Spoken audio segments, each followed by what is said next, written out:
సేన దాదాపు 2000 దెయ్యాలు పట్టి పీడిస్తున్న యవ్వనస్తు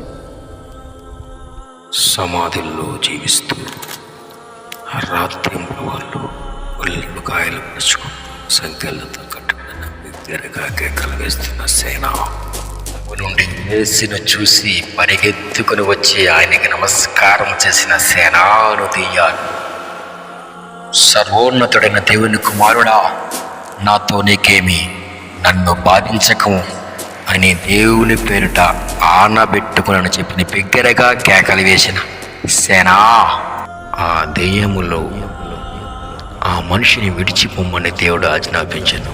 ఆ అపవిత్రాత్మ వ్యక్తులు భయపడి తమ్మును ఈ దేశం నుండి తోలువేద్దని యేసును మేడుకుని వ్యక్తులు బతిమాలుకుని అక్కడ కొండ దగ్గర దాదాపు 2000 పందులు మేయిచుండగా ఆ పందులలో ప్రవేశించినట్టు మమ్మ ఆజ్ఞాప్యమని దేవుని బతిమాలుకునను.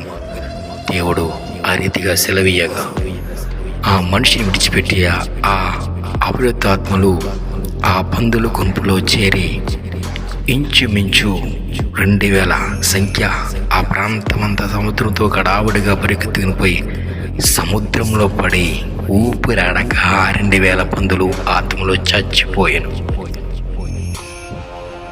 దేవుడు మన పక్షమనుండగా మనకి విరోధి ఎవడు?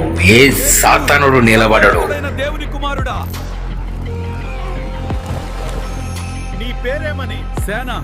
కాబట్టి దేవునికి లోబడి అపవాదిని ఎదిరించిడి, అప్పుడు వాడు నీ యొద్ద నుండి పారిపోవును.